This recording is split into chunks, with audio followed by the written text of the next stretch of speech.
Hi అండి. నమస్తే. Welcome back to my channel. ఈరోజు వీడియోలో Andhra style masala prawns curry చూపించబోతున్నా.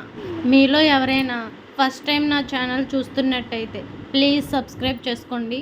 పక్కనే ఉన్న ఆన్లైన్ బటన్ క్లిక్ చేయండి. నేను ఎప్పుడు వీడియోస్ పెట్టినా మీకు నోటిఫికేషన్ వస్తుంది. మధ్యలో స్కిప్ చేయకుండా లాస్ట్ వరకు వీడియో చూడండి. ముందుగా ప్రాన్స్ తీసుకొని శుభ్రం చేసుకోండి. అందులో కొంచెం నిమ్మ చెక్క, అలాగే కొంచెం సాల్ట్ వేసుకొని శుభ్రంగా కడిగి క్లీన్ చేసుకోండి. తర్వాత స్టవ్ వెలిగించి కళాయి పెట్టుకొని కళాయి హీట్ అయిన తర్వాత అందులో 3 టేబుల్ స్పూన్స్ ఆయిల్ వేసుకోండి. ఆయిల్ వేడెక్కిన తర్వాత ఒక 3 పచ్చిమిర్చి చీలికలా కోసుకొని వేసుకోండి. 2 మీడియం సైజ్ ఆనియన్స్ ముక్కలుగా కోసుకొని వేసుకోండి. కొంచెం కరివేపాకు రెబ్బలు వేసుకొని కలపండి. ఉల్లిపాయలు కొంచెం తొందరగా మగ్గడానికి కొంచెం సాల్ట్ వేసుకొని కలిపిన తర్వాత గోల్డెన్ కలర్ వచ్చేదాకా మగ్గనివ్వండి. నేను అప్పుడే ఫ్రెష్గా దంచుకున్న అల్లం వెల్లుల్లి పేస్ట్ వేస్తానండి. ఇలా అల్లం వెల్లుల్లి వేసుకొని దంచుకొని కొంచెం కచ్చాపచ్చాగా దంచుకోవాలండి. ఇలా దంచిన అల్లం వెల్లుల్లి పేస్ట్ని ఇలా గోల్డెన్ కలర్ వచ్చిన తర్వాత ఉల్లిపాయలు అందులో వేసుకోవాలండి. తర్వాత అల్లం వెల్లుల్లి పేస్ట్ పచ్చివాసన పోయేంత వరకు ఆయిల్లో ఫ్రై చేసుకోండి. ఇలా ఫ్రై అయిన దాంట్లో 2 మీడియం సైజ్ టమాటాలను తీసుకొని ఇలా మెత్తగా పేస్ట్ చేసుకోండి. ఈ టమాటా పేస్ట్ని ఆయిల్లో మగ్గేదాకా ఫ్రై చేయండి.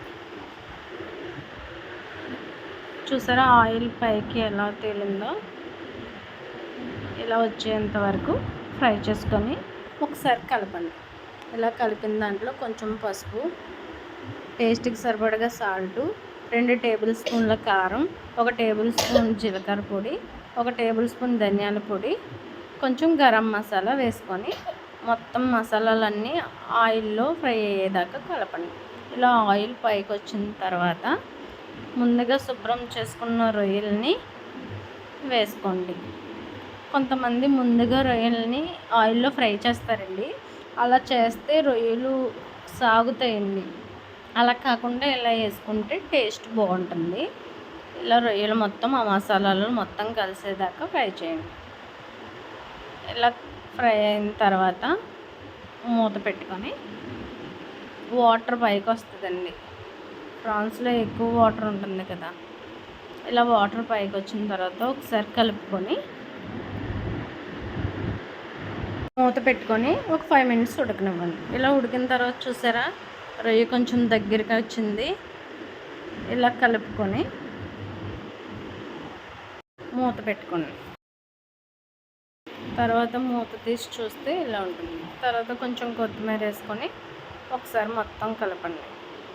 ఇప్పుడు కొంచెం వాటర్ పోసుకోండి. కొంచెమే పోసుకోండి. ఆల్రెడీ ఒక 50% రొయ్య ఉడికిపోయి ఉంటుంది. ఇలా ఉడికిన తర్వాత సర్వింగ్ బౌల్లో సర్వ్ చేసుకోవడమే. ఎంతో రుచికరమైన Andhra style prawns curry ready అయిపోయింది. మీరు కూడా ఇంట్లో ట్రై చేసి ఎలా వచ్చిందో